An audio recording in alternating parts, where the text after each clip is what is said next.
The Lord be with you. And with your spirit. A reading from the Holy Gospel according to Matthew. Glory to you, Lord. Jesus said to the chief priests and the elders of the people, "Listen to another parable. There was a landowner who planted a vineyard, put a fence around it, dug a winepress in it, and built a watchtower. Then he leased it to tenants and went to another country. When the harvest time had come, he sent his slaves to the tenants to collect his produce. But the tenants seized his slaves and beat one, killed another, and stoned another. Again he sent other slaves, more than the first, and they treated them in the same way. Finally, he sent his son to them, saying, 'They will respect my son.' But when the tenants saw the son, they said to themselves, 'This is the heir. Come, let us kill him and get his inheritance.' So they seized him, threw him out of the vineyard, and killed him. Now when the owner of the vineyard comes, what will he do to those tenants?" They said to him, "He will put those wretches to a miserable death and lease the vineyard to other tenants, who will give him the produce at the harvest time." Jesus said to them, "Have you never read in the scriptures, 'The stone that the builders rejected has become the cornerstone'? This was the Lord's doing, and it is amazing in our eyes.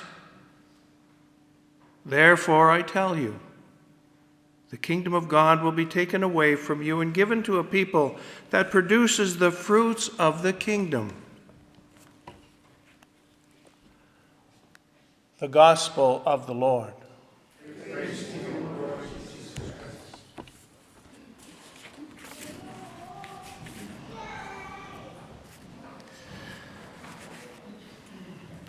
Back in August, I don't know if you remember that really hot week we had where it was 90 degrees or 34 Celsius all week. Well, that was a week I was out at the cottage with two of our elder priests, and we went out fishing. We were having a little trouble with the motor, so we didn't go too far away from shore.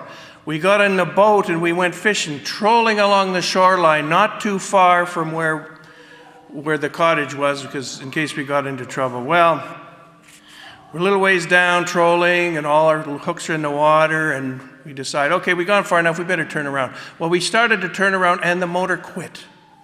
And darn if we couldn't get it started again.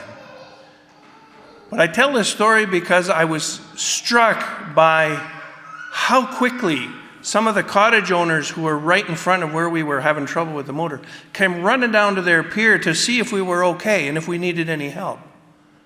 And I said, well, we'll try it a few more times and we'll see. And sure enough, I couldn't get it going. So this fella jumped on a Sea-Doo. Little daughter wanted to come along. She jumped on the back. He hooked us up with a rope, and he pulled us.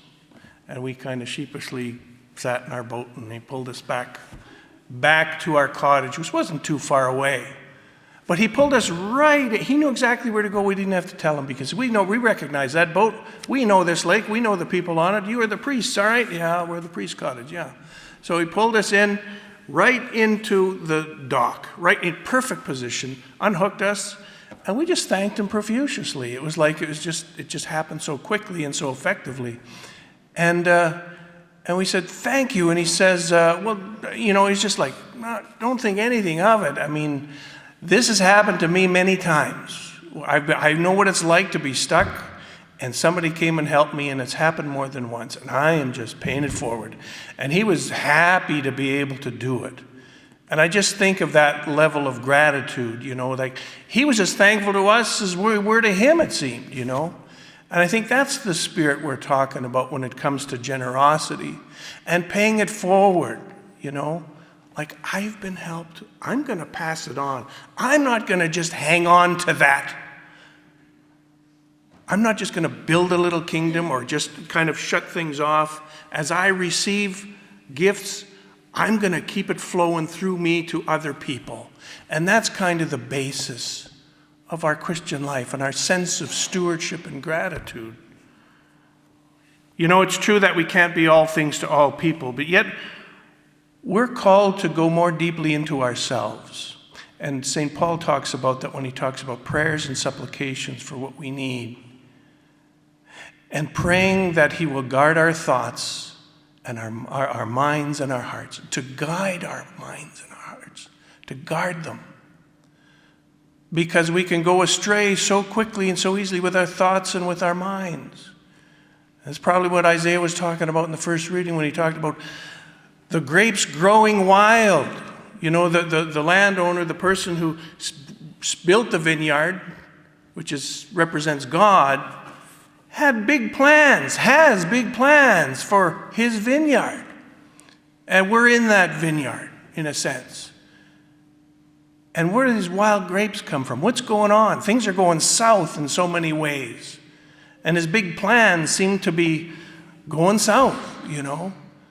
And so in the Old Testament, in Isaiah's reading, it's like, well, we're going to dig this under. This has just gone wrong here, you know.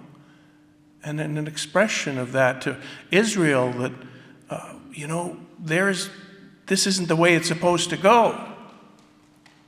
Jesus alludes to that same metaphor or allegory of the vineyard and tells a story of a similar story, but he goes a step further and he talks about, and then he sent his son, you know, which is a real revelation to how much the landowner cares, not only for his vineyard, but for the tenants and how they will respond. It's the tenants, that's us, who abuse the gifts, whether it's because of ignorance, self-interest, pride, all of those things that muddle us up, that keep us from responding the way our Creator intended in the first place. Sometimes we can see we kind of get it right, but a lot of times we get it wrong, and we just look at the world and we see how diverse we are and how at odds with each other we are.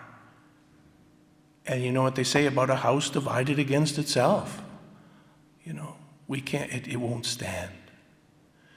And so there needs to be a coming together at some level. There needs to be a deep recognition. And as St. Paul says, you know, it comes through prayer and supplication. It comes through asking God to help us, to guide our hearts and our minds.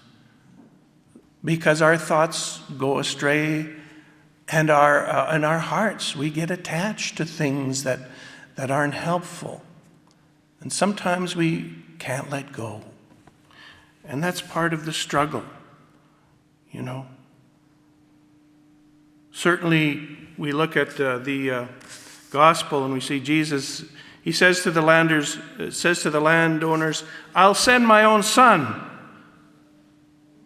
And after all they'd been through, or after all the landowners seen of the tenants' abuse and killing the slaves that he had sent before that, you know, most of us would probably stop short if we were the landowner and we saw the tenants abusing that responsibility. We'd probably stop short of sending a family member.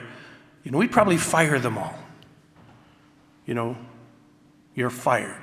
Certainly in today's world, the average reaction would be to fire those tenants on that basis. And certainly the reaction that Jesus got, he says, "What do you think I'll do to those tenants?" And the reaction of the people who are listening says, "He'll put those wretches to a miserable death and lease the vineyards to other tenants who will give them the produce at the harvest time."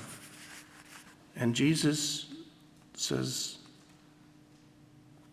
you know, he wanted to express that the Father wanted all with him, even the abusing tenants, to send his son, a family member. The landowner sends his son, a family member, something of himself, a message of just how far God who's represented by the landowner, will go to convince the tenants to change their ways and live up to the responsibility that's given to them. Here we're shown that when it comes to love, danger and risk are secondary to compassion. Jesus is trying to teach the compassion of God to the people. So one question for each of us is, well, how far will we go out of love for the common good and for the salvation of all, including those we may be at odds with, in hope of reconciliation and conversion?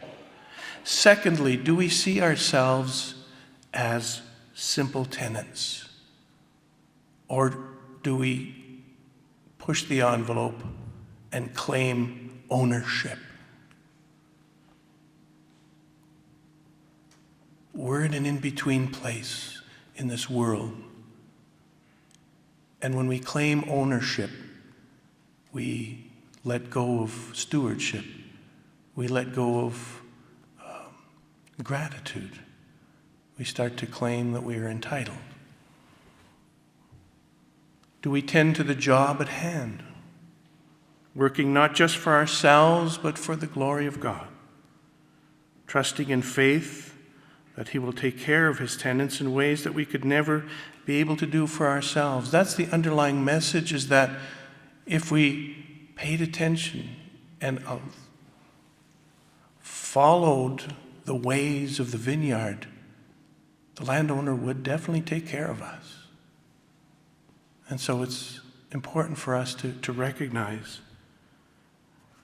And I guess that's part of the temptation in the world, the temptation to ownership or to go beyond what is on our plate, what is meant for us. And that's part of our prayer too. What is enough? And how much of the fruits of my life, if I'm truly grateful, what do I need and what do I pay forward? What do I pass along? Or do I cling to it? And maybe there's just the temptation is just too great sometimes.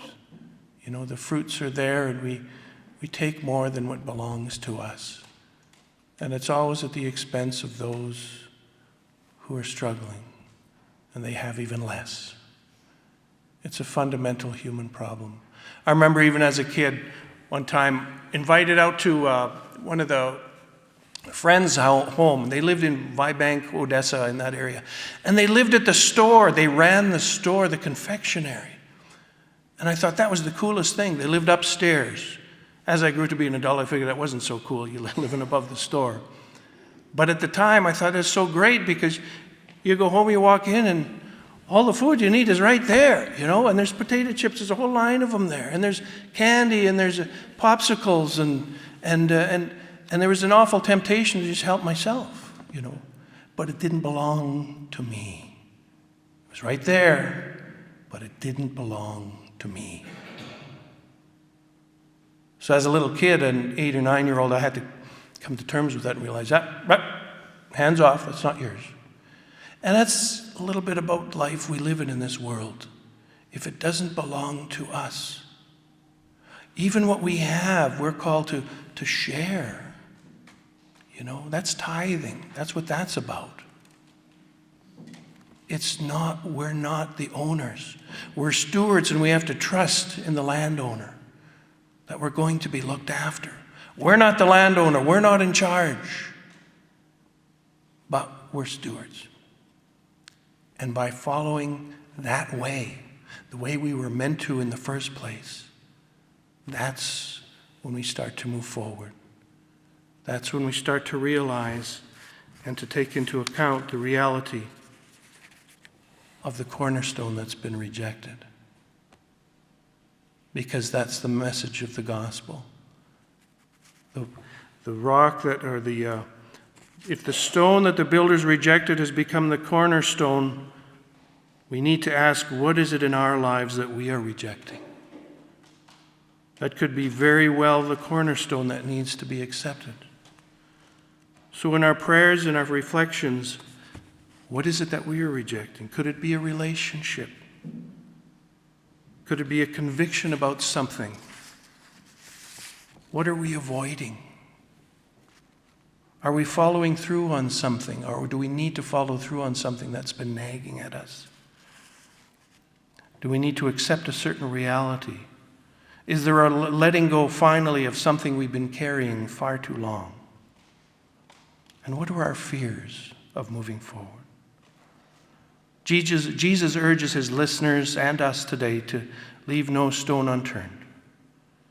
And we learn that God reveals himself when and where and by whom, where we might least expect it.